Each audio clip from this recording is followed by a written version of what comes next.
이 땅에서 살아나가는 그리스도인들의 삶이 얼마나 당당하고 자유하며 기쁠 수 있는가는 지금도 여전히 살아계시고 역사하시는 하나님을 우리가 현실의 삶에서 얼마만큼 신뢰하는가에서 결판이 난다고 해도 과언이 아닐 것입니다. 그동안 들어왔고 읽어왔던 하나님의 말씀들이 또 우리가 말씀대로 될 것을 믿는다고 고백한 찬양과 기도들이 우리들의 삶에서 실제로 일어나게 하는 그 연결고리가 바로 믿음에서 나오는 하나님에 대한 신뢰라고 할 수 있습니다. 그러기에 하나님께서는 아담 때부터 시작해서 이스라엘 민족과 초대교회 그리고 오늘날 우리들에게까지 줄기차게 지금 우리가 맞닥뜨린 그 일에 있어서 그 모든 상황에 있어서 그리고 그 모든 관계들에 있어서 오직 너 하나님의 사람아 나만을 믿고 의지하라 하나님만을 믿고 의지하라 신뢰하라라고 말씀하고 계십니다. 또한 동시에 하나님 외에 다른 살 길을 추구하며 잔꾀를 쓰는 것 자신의 살 길을 마련하고자 사람을 의지하는 것, 또 세상과 하나님께 양다리를 하나씩 걸치는 것을 얼마나 싫어하시는지도 분명히 말씀하고 계십니다. 사실 우리 모두는 눈에 보이는 상황이나 사람에게 휘둘리지 않고 또 그것을 해결하고자 나의 지혜나 다른 사람이나 세상을 의지하지 않고 오직 믿음으로 우리의 모든 상황 속에서 하나님만을 의지해야 한다는 것을 너무나 잘 알고 있습니다. 정말로 그러고 싶습니다. 그런데 이게 그렇게 어렵습니다. 그렇게 안 됩니다. 요즘에 대학 들어가기가 더 어려워졌대더라. 회사에서 인원을 감축한대더라. 그 사람이 나를 싫어한대더라 하는 어떤 사람들이 흔히 하는 어떤 소문이나 그 말 한마디에 우리의 심장이 쪼그라들고 우리가 좀 두려워하는 우리가 생각하기에 우리보다 더 권세 있다고 생각하는 사람의 표정이 좀 싸늘하다, 눈빛이 싸늘하다 하면 벌써 저희가 마음이 막 우울해지고 낙심이 됩니다.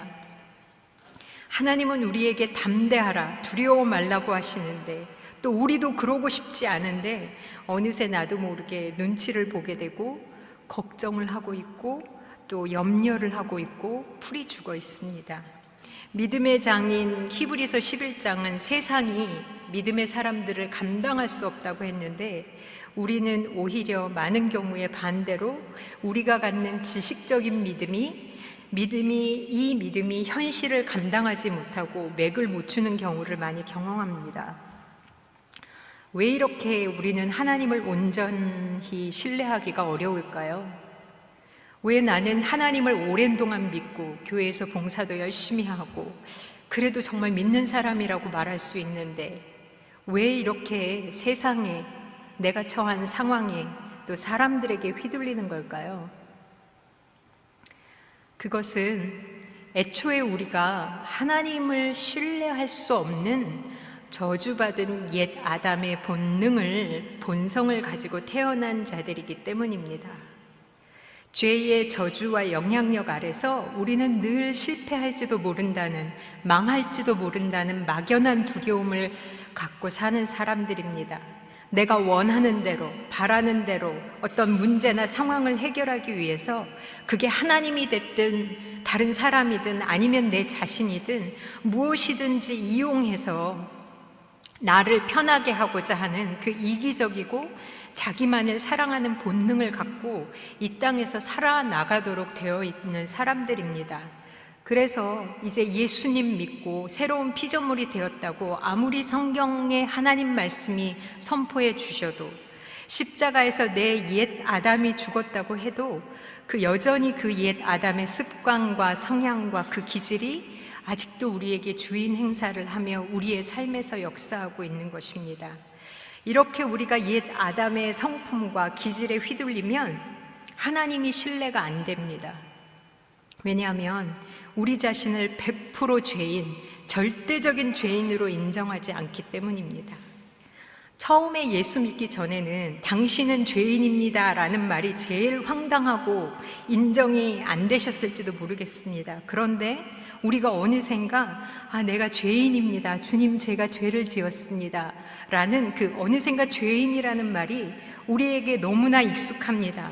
날마다 주님 앞에 습관적으로 주님, 제가 죄인입니다. 죄를 지었습니다. 라고 기도하지만 우리 중에 사실상 많은 사람들이 죄인은 죄인이되 100% 완벽한 죄인이라는 것이 인정이 잘 안 됩니다.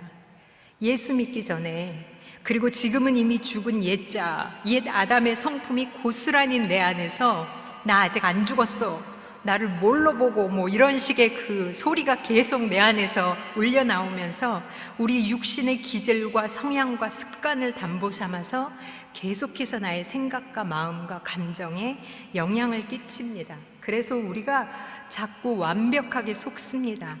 그래서 우리는 하나님을 100% 의지할 수 없습니다.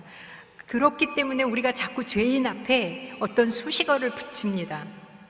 죄인이 돼 좋은 죄인, 착한 죄인, 교회 일을 열심히 하는 충성된 죄인, 즉 흐릿한 죄인, 적당한 죄인, 우아한 죄인을 만듭니다. 내가 그렇게 된 것은 환경 때문에, 그 사람 때문에, 내가 받은 상처 때문에 나는 어쩔 수 없이 그랬지, 나는 그래도 저 사람보다는 조금 더 나은 죄인이다 라고 늘 생각합니다.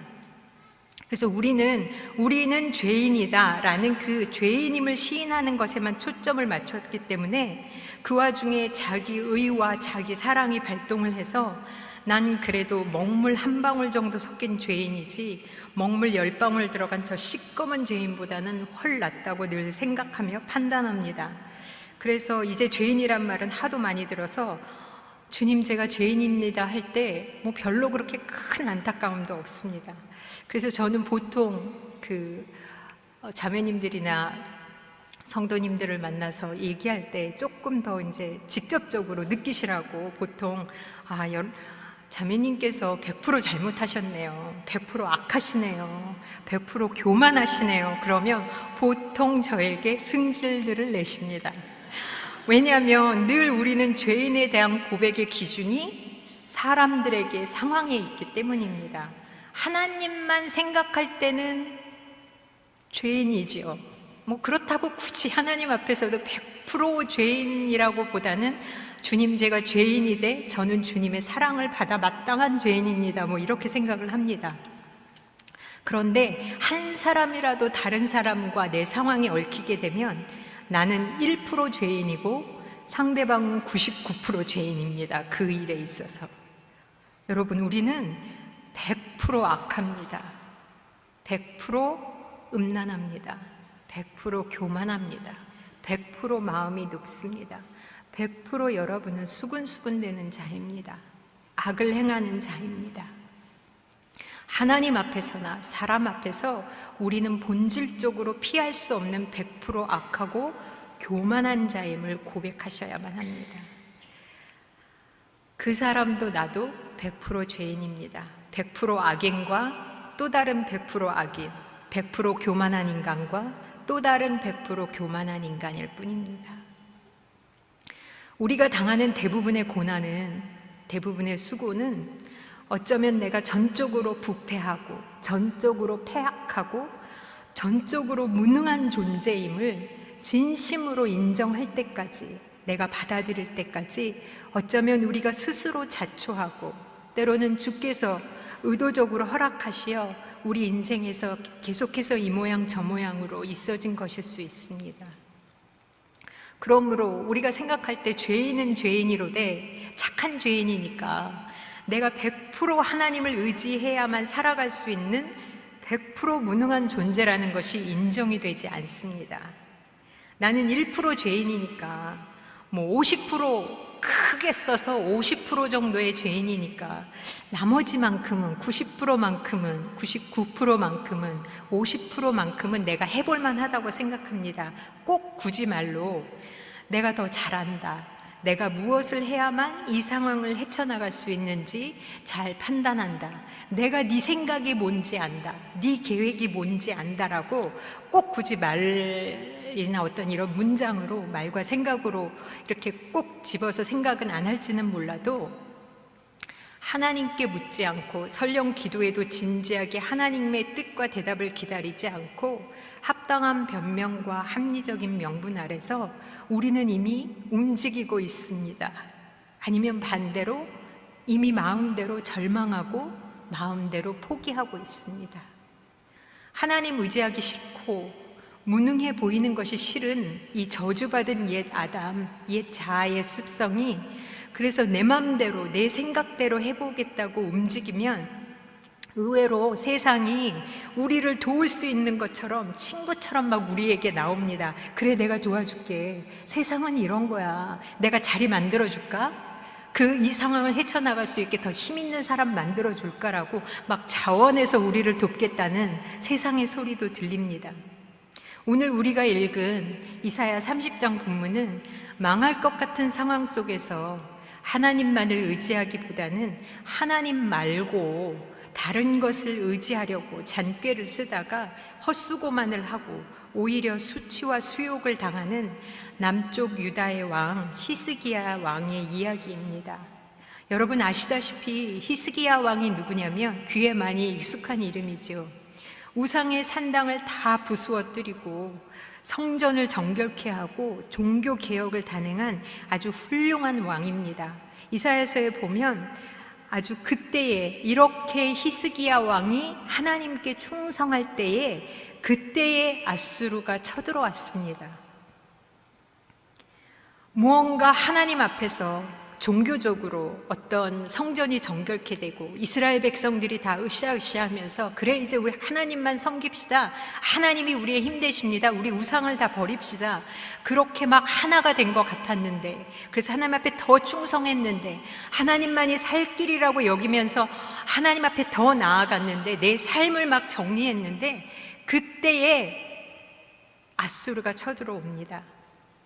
어쩌면 히스기야 왕이 자신이 지금 아수르 왕에게 고난당하는 것은 자기의 아버지 때문이라고 생각할 수 있습니다. 자기의 아버지였던 아하스 왕이 자초한 일 때문이라고. 처음에 유다 땅을 북이스라엘과 아람 왕이 연합해서 쳐들어왔을 때 그 아버지가 아수르 왕에게 도와달라고 하면서 끌어들였기에 자신이 이렇게 그 뒤에 후폭풍을 맞는다고 생각할 수 있습니다. 아버지가 그것만 잘못한 것이 아닙니다. 심지어 성전을 다 부수고 아세라 신을 섬기는 산당까지 만들었습니다. 하나님 앞에 멸망받을 일을 아버지가 다 한 것입니다. 그런데 히스기야는 다르다고 생각했을지도 모르겠습니다. 그런데 지금 히스기야도 아버지 아하스와 똑같이 이제 아수르가 쳐들어오니까 애굽을 의지하려고 합니다. 애굽을 끌어들이려고 하는 것입니다. 여러분, 우리가 다른 사람 원망할 필요 없습니다. 아버지 때문에, 오빠 때문에, 누구 때문에, 그 사람 때문에 할 이유를 댈 필요가 없습니다. 다른 상황, 다른 일인 것 같지만 사실은 나도 똑같은 사람입니다. 북이스라엘이 아수르에게 멸망한 것을 보았기에 이게 그냥 아수르가 쳐들어와서 이게 어떻게 될지 모르겠다가 아니라 이미 많은 나라가 이 아수르에게 다 멸망하는 것을 보았고 그 형제국인 북이스라엘마저도 아수르에게 완전히 멸망당한 것을 본 남유다 백성과 히스기야 왕은 정말 이건 실제적으로 이거는 그냥 대충 넘길 수 있는 게 아니라 정말로 망하는 일일 것이라고 생각했을 것입니다. 그렇기 때문에 애국과의 동맹을 추구할 수밖에 없다. 이건 현실적으로. 그래서 이것이 자신들의 살 길이라 생각했기에 심지어 사신들에게 유다의 사신들에게 나귀의 여러 선물들을 바리바리 싸가게 해서 막 험난한 길을 거쳐서 험난한 여정을 거쳐서 애굽의 도움을 요청을 하게 보내기까지 합니다. 그렇기 때문에 이제 그렇게 열심히 히스기야 왕과 같이 마음을 합해서 하나님만을 섬기자고 했던 백성들은 이제는 사람을 더 두려워하게 되었기 때문에 상황을 더 두려워하게 되었기 때문에 이제는 하나님의 말씀이 안 들리기 시작합니다. 여러분, 사람을 두려워하게 되면 세상을 더 크게 보면 하나님의 말씀이 안 들어옵니다. 그래서 여러분이 읽으셨던 그 본문 바로 앞에 이사야 30장 9절과 9절부터 11절까지 보면 남유다 백성들은 여호와의 법을 듣기 싫어하기에 선견자들에게 이르기를, 예언자들에게 이르기를, 목사들에게 말하기를, 선견하지 말라, 우리에게 바른 것을 보이지 말라, 우리에게 부드러운 말을 하라, 거짓된 것을 보이라, 너희는 바른 길을 버리며 첩경에서 돌이키랴, 하나님을 우리에게서 떠나게 하라라고 말합니다. 부드러운 말을 하시오, 내가 살아날 것이라고 하시오, 내가 망하지 않을 것이라고 하시오, 회개하라고 하지 마시오, 이것을 포기하라고 하지 마시오. 요구합니다. 말씀이 듣기 싫어집니다. 이 상황에서 말씀이 무슨 소용이냐, 나는 힘들다, 내가 힘들다라는 그 앞에 아무것도 이겨낼 장사가 없습니다. 잠언 29장 25절 보면 사람을 두려워하면 우리는 올무에 걸릴 수밖에 없다고 했습니다. 그렇기 때문에 이사야 30장 1절부터 하나님은 이러한 남유대가 취하는 이러한 형태에 대해서 하나님으로부터 말미암지 아니한, 하나님의 영으로 말미암지 아니한, 하나님의 입에 묻지 아니한 모든 계획과 행동은 하나님을 버린 죄이며 더불어 인간에게 도움을 구걸한 죄에 죄를 더한 것으로 앞으로 이 일 때문에 오히려 유다가 수치와 수욕을 당하게 될 것이라고 말씀하십니다. 그래서 이사야 30장 1절부터 3절까지 또 그 뒤에 나오는 이사야 31장 1절부터 3절 보면 여러분께서 이미 몇 번은 들어보셨을 도움을 구하러 애굽으로 내려가는 자들은 화 있을진저, 도움을 구하러 가는 자나 도움을 주는 자나 모두 다 넘어지며 다 함께 멸망할 것이라고 이사야 31장 1절로 3절에서 하나님은 경고하십니다. 실제로 4년 뒤에 아수르의 산헤립 왕이 유다를 치러 왔을 때 애굽은 아무런 도움도 못 주었습니다. 이미 도울 힘이 없어졌기 때문입니다. 그런데 여러분, 이 아수르의 침입은 히스기야와 유대 백성들에게 완전히 망하는 사건이었고 이미 다른 이스라엘과 다른 모든 민족들이, 타 민족들이 망했기 때문에 정말 죽음의 사건이었는데, 난 이제 정말 죽는구나 라는 죽음의 사건이었는데 반대로 하나님의 크신 계획이었습니다. 왜냐하면 내 안에 애굽이 발각났으니까요. 그렇게 성전을 청결하고 유월절 제사를 드리고 모든 제사장들에게 너희는 성결하라, 그것을 훈시하고 그렇게 만들었던 히스기야 왕에게도 그 안에 여차하면 막판에는 애굽의 도움을 청하리라라는 숨겨진 그 애굽이 그 안에 있었던 것입니다. 나도 이제 할 만큼 다 했다, 난 이제 더 이상 못해, 이제는 돌아가리라 하는 마지막 내가 숨겨놓은, 그리고 나조차도 몰랐던, 내가 이렇게 애굽의 도움을 요청하리라고는 꿈에도 생각하지 못했던, 내가 꽁꽁꽁꽁 잘 숨겨놨던 내 자아의, 옛 자아의 성품이 아직도 내 안에 있는 거죠.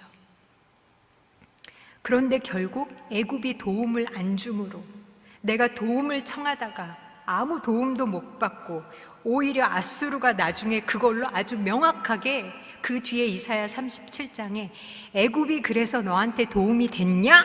라고 명확하게 아주 중심을 찌르는 말을 들었을 때에 그것은 말로 다 표현할 수 없는 모욕이었고 정말 수치였지만 오히려 히스기야가 눈물로 하나님 앞에 그 일로 말미암아 기도하게 되었고, 현실적으로는 아수르에게 우겨쌈을 당했지만 망하지 않고 오히려 하나님의 영이 직접 싸워주시는 것을 목도할 수 있는 계기가 됩니다. 우리가 야곱의 젊은 시절처럼 우리는 우리 자신이 원하는 것을 우리의 꾀로, 우리 소위 잔머리를 굴려서라도 얻으려 하는 것을 주님은 기뻐하지 않으십니다. 나를 사랑하고 나의 갈 길을 잘 알기에 도와주겠다는, 그러니까 이렇게 저렇게 해보라는 수많은 세상의 리브가들의 제안이, 또 상식들이 우리 주변에 널려 있습니다. 그런데 보통 야곱처럼 아버지 이삭이 돌아가시기 전에 그 아버지로부터 축복을 받고 싶어서, 사실 우리는 그러고 싶지는 않았는데 어머니 리브가가 하도 하라고 그래가지고 어머니 리브가한테 순종을 해야 되기 때문에 할 수 없이 내가 그 변장을 하고 요리를 하고 이삭인 것처럼 들어가서 축복을 받아내는데 성공하는 사람들은 사실 우리 중에 거의 없습니다. 세상 분들, 안 믿는 분들은 혹시 성공하실 수 있는데 보통 믿는 사람들은 그거가 성공이 잘 안 됩니다. 왜냐하면 우리는 하나님께 너무나 사랑을 받는 자들이기 때문에 대부분 우리가 무언가 시도하기 전에 하나님께서 다 망하게 하십니다. 그래서 이삭의 장막에는 들어가 보지도 못하고 괜히 우리가 찔려서 에서한테 나 이삭 아버지 장막에 들어간다, 너처럼 변장해가지고 뭐 그래서 이실직고를 하거나, 아니면 이삭 앞에서 쭈삣대다가 너 누구야? 너 야곱이지? 뭐 이렇게 갖고 발각이 나거나, 아니면 요리하는데 내가 과연 이래도 되는 걸까? 내가 이렇게 거짓말을 해도 되는 걸까? 요리하는데 너무 시간을 많이 들여가지고 에서가 돌아옵니다. 뭐 제가 항상 경험하는 일입니다.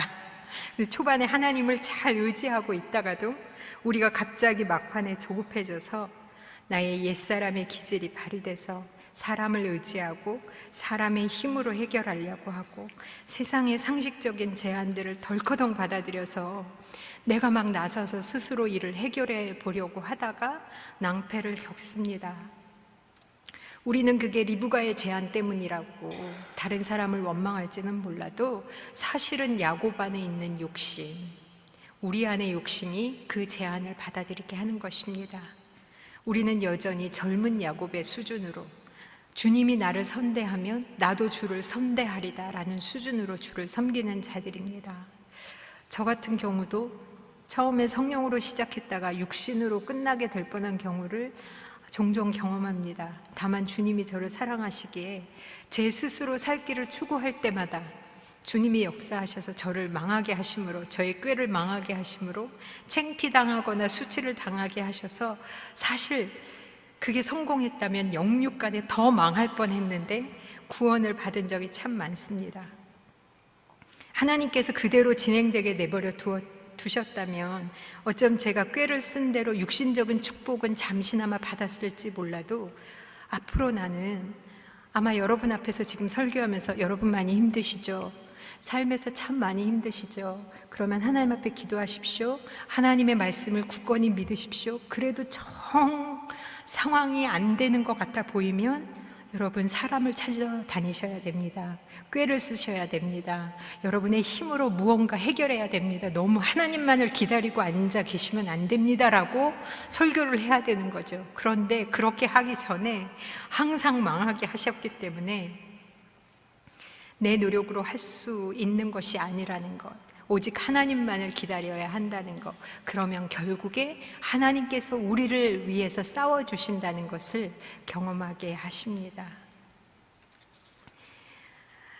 결국 우리는 100% 온전한 그 전심의 회개를 하지 못합니다. 내가 100% 죄인이 아니고 물탄 죄인이고 좋은 죄인이고 착한 죄인이라고 생각되기 때문에 건성건성으로밖에는 회개를 할 수 없습니다.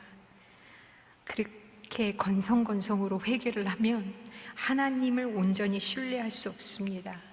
분명히 우리가 함께 읽은 이사야 30장 15절에 돌이켜 안연히 처해야 구원을 얻을 것이고 잠잠하고 주를 신뢰하여야 힘을 얻는다고 했습니다. 즉 오직 진정한 회개만이, 또한 나의 모습을 명확히 볼 때만이, 주를 의지할 때만이 우리에게 구원이 있다는 것입니다. 너무 부끄럽고 창피한 일을 당할지라도 하나님, 제가 하나님께 말로만 하나님을 신뢰한다 하면서도 진짜 내 삶에서, 이 일에서 하나님을 진정으로 신뢰하지 못했습니다라고 회개하며 주 앞에 나갈 때 그 결과로, 또한 사람들 앞에서 인정할 때 우리의 마음에 진정한 평안과 기쁨이 오는 것입니다. 심지어 내 죄를, 내 수치를 아는 사람들조차도, 원수들마저도 평안하게 주님이 주시는 기쁨으로 바라볼 수 있게 됩니다. 100% 진정한 회개는 내 영혼을 자유롭게 하기에 진정한 평안과 기쁨을 가지고 옵니다. 어떻게 이것이 가능합니까? 왜냐하면 우리에게 100% 온전한 하나님의 은혜가 우리를 기다리고 있기 때문입니다. 자신의 아픔에 깊게 함몰되어 있고 오랜 기간 고통 속에 있는 분들에게 말씀을 전할 때면 저는 마치 벼랑 끝에 간신히 풀뿌리를 의지하고 안 죽으려고, 안 떨어지려고 버티는 사람에게 잡고 있는 것을 놓으십시오, 하나님께서 도우실 것입니다 라고 말하는 듯 합니다.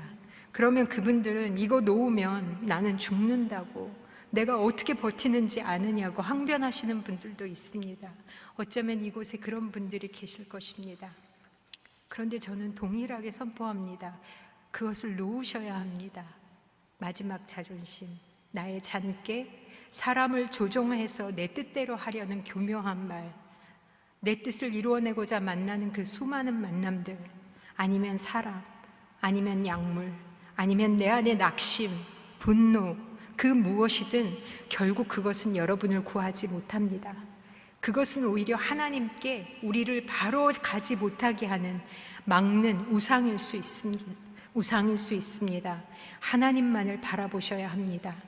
왜냐하면 이사야 30장 18절, 공의의 하나님께서 여러분에게 은혜와 긍휼을 베풀려 기다리시기 때문에, 또한 일어나실 것이기 때문입니다. 우리가 함께 이 말씀을 읽어볼까요?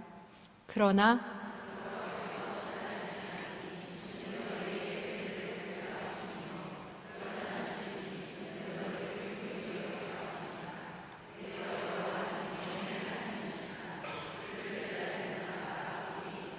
아멘. 그를 기다리는 자마다 복이 있도다. 아주 오래된 찬양 중에 여러분 그 찬양 아세요? 괴로울 때 주님의 얼굴 보라. 아세요?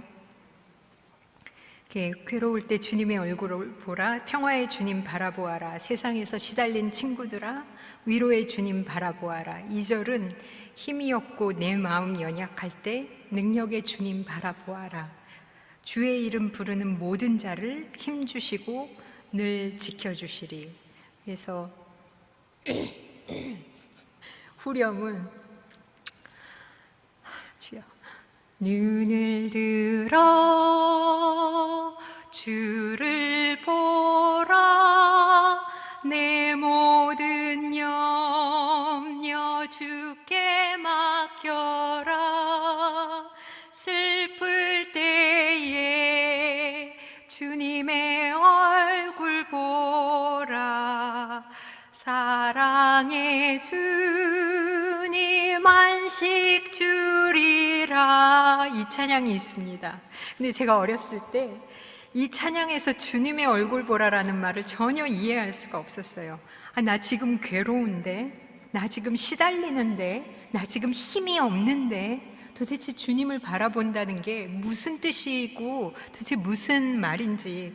그래서 지금 생각에 그 예수님이 십자가에 못 박히신 그런 사진 같은 게 있었는데, 제가 그 사진을 앞에 놓고 보라고요? 이렇게 보면 뭐가 달라지나요? 라고 기도했던 적이 있습니다.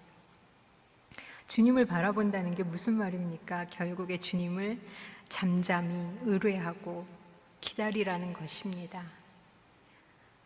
그러면 어떠한 삶이 잠잠히 여호와를 기다리고 의뢰하고 바라보는 삶일까요? 그것은 바로 오늘 여호와를 신뢰하는 삶입니다. 오늘 십자가를 대면하는 삶이 바로 여호와를 신뢰하는 삶입니다. 예수 그리스도가 여러분의 주님이심을 믿으십니까? 내가 죄인 되었을 때 이미 나를 사랑하셔서 그 생명을, 나의 죄를 대신하여 주심으로 내 안에 저주스러운 옛 자아가 십자가에 못 박히고 내 안에 그리스도의 새 생명이 있음을 믿으십니까? 그렇다면 이미 주님께서 하나님을 태초부터 지금까지 하나님을 신뢰하며 사시는 그 그리스도의 본성이, 하나님을 신뢰할 수 있는 예수 그리스도의 능력이 신뢰하며 사셨던 그 삶이, 그 영이 여러분 안에 있음을 믿으셔야 합니다. 하늘에 살아있는 그리스도가, 우리 안에서 사시는 그 예수 그리스도가 우리로 하여금 우리 안에 계시면서 능력을 주시는 그 그리스도의 능력을 따라 우리가 주님처럼, 예수 그리스도처럼 하나님을 신뢰하게 되어 우리 자신이나 다른 사람에게 구걸하지 않고 오로지 주님만을 바라볼 수 있게 됩니다. 여러분, 오늘 하루를 주님과 함께 견디셔야 합니다. 오늘 하루를 주님 앞에서 용기를 내야 합니다. 오늘 하루 주께서 보여주시고 발각시켜 주시는 그 사건 때문에 드러나는 내 안에 있는 죄악을, 내 안에서 주를 의지하지 않고 내 스스로 무언가 할 수 있다고 죄의 죄를 더하게 하는 나의 옛자의 본성을 매일매일 십자가 죽음에 내어주고 하나님의 사랑과 은혜 앞에 나가야 합니다. 우리는 여러분, 날마다 변화되고 날마다 조금씩 나아질 수 있는 사람들이 아닙니다. 우리는 날마다 죽어야 되는 사람들입니다. 날마다 예수 그리스도의 생명으로 살아나야 되는 사람들입니다. 그래서 신뢰의 삶을 사는 사람들은 오늘의 두려움에 대면해야 됩니다. 여러분, 사단의 거짓된 위협에 물러서면 안 됩니다. 사람을 두려워하면 안 됩니다. 죽을 것을 두려워하면 안 됩니다. 세상의 사단의 위협에 굴하지 않고 물러서지 말고 당당하게 주의 말씀과 약속을 선포하면서 기도하면서 살아나가셔야 됩니다.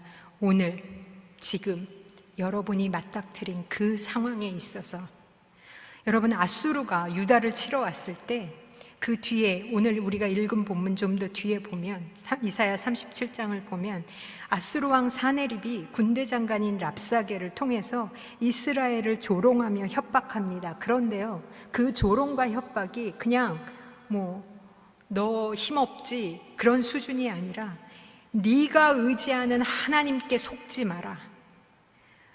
내가 너를 망하게 못한다고, 정복을 못한다고 그렇게 말하는 너의 하나님 말 믿지 마라. 그렇게 도전합니다. 하나님을 의지하게 만들려는 너의 왕 히스기야의 말을 믿지 마라. 사단이 우리가 몇 프로 하나님을 의지하는지 잘 압니다. 그래서 계속해서 사단이 우리를 위협할 때 가장 많이 나오는 단어가 뭐냐면 의뢰, 신뢰, 움직여라, 싸워라, 말 가지고 와서 나한테 덤벼봐라. 그게 아닙니다. 의지하지 마라, 믿지 마라, 신뢰하지 마라. 우리는 이거 신뢰한다고 내가 말하는 게 그게 뭔데, 이게 무슨 힘이 있어라고 우리는 오히려 생각하지만 사단은 너무 정확히 아는 것입니다. 신뢰하지 마, 하나님 신뢰하지 마, 하나님 의뢰하지 마, 하나님을 의뢰해야 된다는 목사들의 말, 주변 사람들의 말 믿지 마라고 우리한테 도전합니다. 네가 애굽 의지한다며 도움이 됐냐? 안 됐지. 마찬가지야. 하나님 의지하지 마. 하나님이 도움이 될 것 같아? 참으로 이상한 것은 왜 애굽이 우리를 도와주지 않는 것이랑 하나님이 우리를 도와주지 않는 것이랑 이 산의 랍사게는 이것을 연관시켰는지 모르겠습니다. 나는 듣기는 들었는데 하나님의 약속을 못 믿겠어, 안 믿어져 라고 말하는 우리의 이 고백들이 바로 우리의 적의 말을 듣는 것입니다. 말로 직접 듣는 위협이든 상황적인 위협이든 언제나 위협은 나의 살 길만을 찾게 합니다. 그래서 사단은 우리를 참으로 위협합니다. 거짓으로 위협하고 실제 상황을 가지고도 위협합니다. 그런데 여러분, 이 위협에 속아서 포기하면 안 됩니다. 하나님을 의지하는 것을 놓으면 안 됩니다. 생명을 놓으면 안 됩니다. 놓지 않는 것, 포기하지 않는 것, 그것이 바로 하나님을 의뢰하는 것이고 신뢰하는 것입니다. 하나님이 하실 것이다. 하나님 안에 내가 있고 그 아이가 있고 그 상황이 있다. 망할 것을 두려워하지 마십시오. 결과가 내 원하는 모습이 아닐 수도 있습니다. 어쩌면 정말 망할지도 모릅니다. 어쩌면 정말 더 힘들어질지도 모릅니다. 그렇지만 그것은 내 안에 숨겨진 애굽이 드러나는 사건이 될 것이고 오히려 하나님의 은혜를 경험하는 사건이 될 것입니다. 제가 요르단에 선교사로 있을 때 저희 아이들이 이제 처음에 수도에서 2년간 정규적인 학교를 다닐 수가 있었는데 이제 본격적으로 2년 동안 언어가 끝나고 난 다음에 이제 북쪽에 있는 지방으로 저희 가족이 내려가게 됐습니다. 그곳에는 학교가 없었기 때문에 이제 홈스쿨링을 해야 되는 상황이 되었습니다. 그런데 그때가 2005년, 2004년 정도 되었을 때였는데 그 당시만 해도 홈스쿨링에 대한 제가 인식이 전혀 없어서 제 생각에는 홈스쿨링을 한다 이 생각보다는 애들을 학교를 못 보낸다 이제 이 생각이 저에게 있었습니다. 그래서 하나님 앞에 우리가 이미 그 시골로 내려가기로 다 예정이 되어 있는데도 불구하고 제가 하나님 앞에 그러니까 양심의 가책을 느끼기 때문에 주님 제가 그 시골로 안 내려가게 해주세요라고는 차단 기도를 못하고 주여 우리 아이들을 어떻게 하실 것입니까? 뭐 이런 식으로 애매모호하게 기도를 하기 시작했습니다. 그런데 제가 언제부턴가 막 감이 오는 거예요. 우리를 안 내려가게 하실지도 모른다. 막 그런 감이 오더라고요 저에게. 그래서 하나님께서 우리 아이들을 사랑하셔서 그렇게 홈스쿨링 같은 거 안 하고 수도에 계속 있게 하시나 보다 뭐 이러한 생각을 제가 갖기도 했습니다. 여러분 생각해 보면 근심은 하나님을 온전히 신뢰하지 못하고 참으로 딴 생각을 하게 하고 망상을 갖게 합니다. 우리가 기도하면서 하나님의 뜻이라고 해석하는 것이 얼마나 자기 중심적이고 자기 위주인지 모릅니다. 그리고 그 당시에 이상하게도 저희 남편과 제 안에 어떠한 위협이 사단이 주는 위협이 있었냐면 이 아이들은 앞으로 대학도 못 가고 대학에 못 들어가는 게 뭐가 그렇게 큰일이라고 대학도 못 가고 사람 구실을 제대로 못할 것이다 그런 생각이 저희들에게 한참 있었습니다. 왜 그런 생각들이 누가 준 생각인지 세상이 준 생각이고 거짓된 위협인데 그런 생각들이 저희 안에 있어서 정말로 저희가 가야 되는 그 선교지 그 시골에 가지 못하고 어떻게 하면 수도에 더 있어서 우리 아이들을 교육시킬 수 있을까 뭐 그런 생각에 저를 사로잡았습니다. 그런데 하나님 앞에 근데 나는 안 내려갈 수 있다라는 막연한 감이 있었는데 주님께서 저를 사랑하셔서 저희 가족을 사랑하셔서 내려갈 수밖에 없는 상황으로 계속해서 만드셨습니다. 그래서 결국에 내려간다는 것이 확정되어졌을 때 하나님 앞에 거의 아브라함이 이삭을 산제단에 바치듯이 제가 완전 하나님 앞에 통곡을 하며 하나님 우리 아이들의 미래를 어떻게 할 것이냐 내가 정말 우리 아이들을 주님 앞에 바친다 하면서 거의 통곡을 하면서 울었습니다. 그럴 때 주님께서 제 마음에 한 가지 질문을 하셨어요. 그게 뭐였냐면 야 너는 네 평생 동안 내가 너의 하나님으로 단 한 번이라도 부족한 적이 있었냐? 라고 물어보셨어요. 그래서 제가 눈물 콧물하며 아니요 하나님은 내 하나님으로 일평생 동안 한 번도 부족한 적이 없으셨습니다. 막 그렇게 고백을 했더니 주님이 저희 아이들의 이름이 윤태연, 윤도연인데 넌 그럼 내가 윤태연의 하나님임을 믿느냐? 내가 윤도연의 하나님임을 믿느냐? 라고 저에게 물어보셨습니다. 그래서 또 울면서 네 믿습니다 주님. 주님이 내 아이들의 하나님임을 믿습니다라고 고백한 그 순간에 갑자기 제 눈이 영적인 눈과 마음이 확 열리면서 하나님이 내 아이의 하나님이시지 내 하나님으로 부족함이 없으신 그 완벽하신 살아계신 하나님이 내 아이들의 하나님이라면 내가 이렇게 슬퍼할 이유가 없겠구나라는 마음이 확 들면서 하나님이 나를 안 내려보내실지도 모른다 이런다 저런다 했던 그 망상이 다 깨져버리고 기쁨이 제 안에 넘치면서 그래 주께서 어떻게 인도하시나 보자 라는 그러한 소망이 생겼습니다.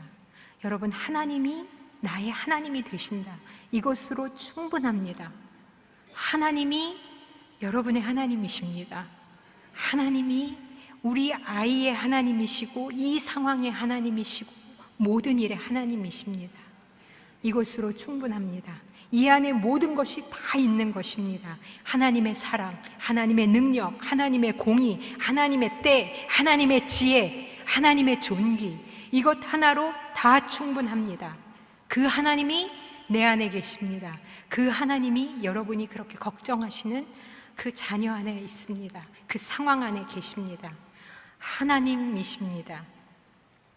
그런데 여러분, 현실은 아수르가 남유다를 에워쌌잖아요. 이미 왔어요.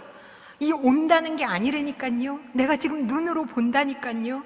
지금 우리 성벽을 둘러쌌다니까요. 이미 편지까지 통보까지 받았다니까요. 통보가 됐다니까요. 끝났어요. 여러분 어떤 통보를 받으셨습니까? 이메일을 받으셨습니까? 암이라고 합니까? 해고 통지가 왔습니까? 끝났다는 통지가 왔습니까? 그런데 뭐요? 그것이 여러분의 인생의 끝이 아닙니다. 다 잃어버려도, 심지어 죽음 앞에서도, 죽음조차도 그것은 우리의 끝이 아닙니다. 예수 그리스도의 부활의 능력, 예수 그리스도가 우리의 마지막입니다.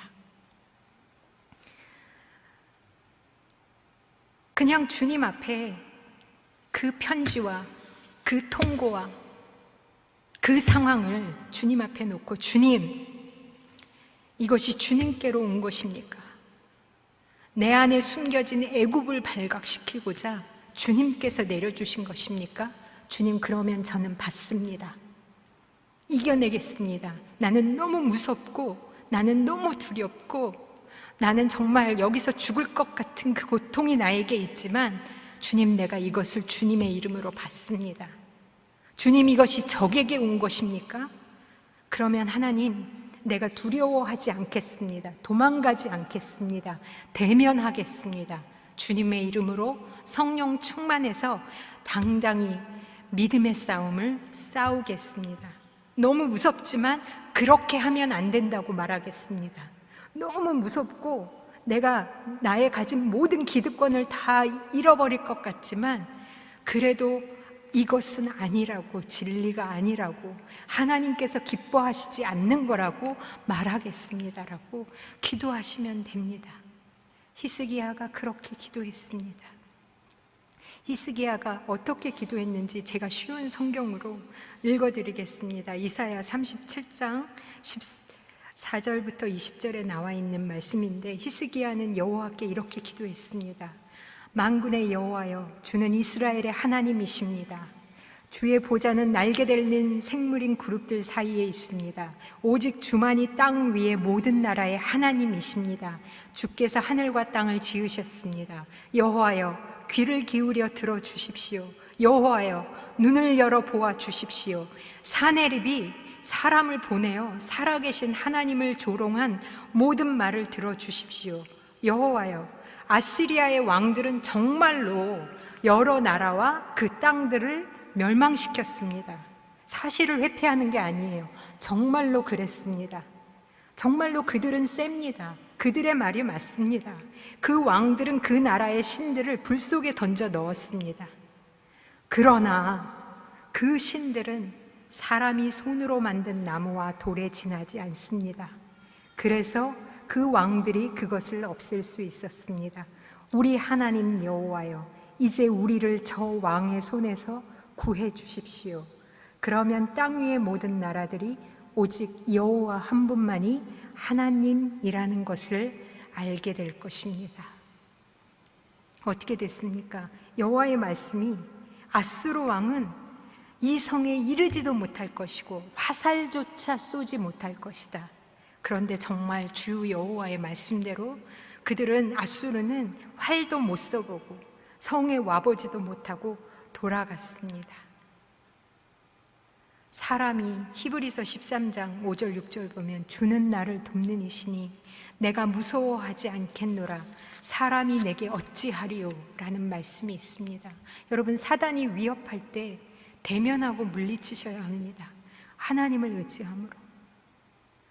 이사야 54장 17절, 너를 치려고 제조된 모든 연장이 쓸모가 없을 것이라.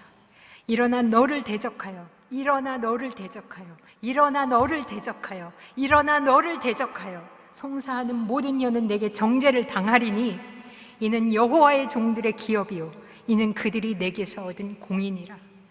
주께서 선포하십니다. 여호와의 종들아, 일어나라. 이것이 여러분의 기업입니다. 이것이 이미 여러분에게 주어진 것입니다.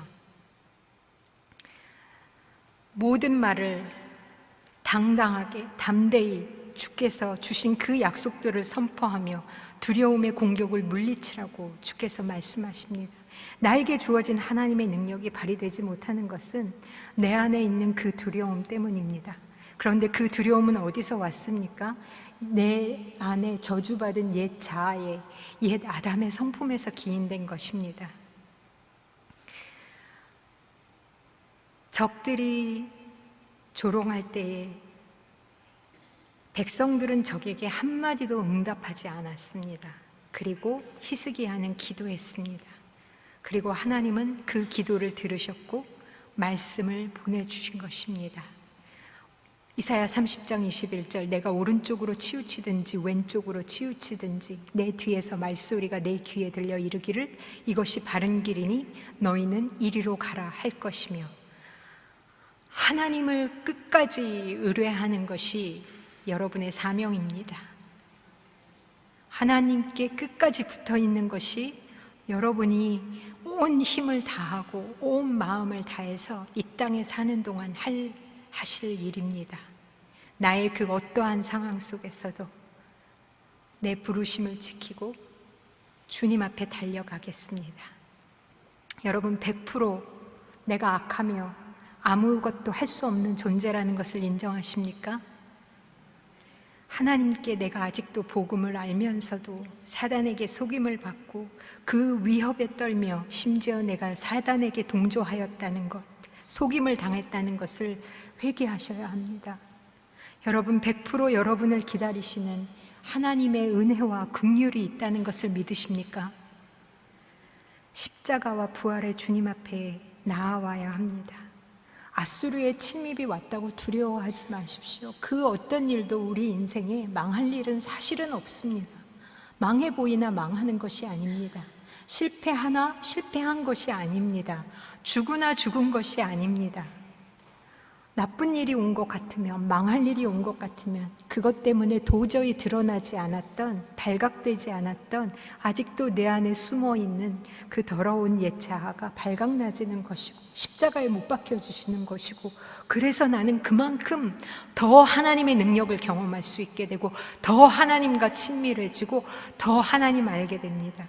그런데 여러분, 마지막으로 제가 정말 여러분들에게 부탁하고 싶은 것은, 여러분, 우리 중에 가장 불행한 사람이 누구냐면, 그렇게 하나님을 더 알 수 있고 더 내 자아가 발각될 수 있고 더 하나님의 능력을 하나님의 구원의 능력을 경험할 수 있는 그 고난 속에서, 그 상황 속에서, 그 사람과의 문제 속에서 하나님을 의뢰하는 것을 놓쳐버리고 신뢰하는 것을 놓쳐버려서 죄에 죄를 더하게 한다는 오늘 이사야서 30장 1절 말씀처럼 하나님도 놓치고 자기 자신을 더 자기 의와 자기 사랑으로 꽁꽁꽁꽁 쌓아놓고, 아니면 자기 마음대로 낙심하여 하나님과의 관계가 멀어지는 그러한 사람들입니다. 분명히 성경에 그 히스기야의 왕인 아하스 왕을 평가하는 말 중에 그는 고난 중에 죄를 더 심하게 지었더라라는 말씀이 있습니다. 고난은 우리에게 은혜입니다, 여러분. 하나님을 더 만날 수 있습니다. 그래서 여러분, 만나셔야 됩니다. 어떻게 해요? 하나님을 신뢰하심으로요. 우리가 다 같이 기도하겠습니다.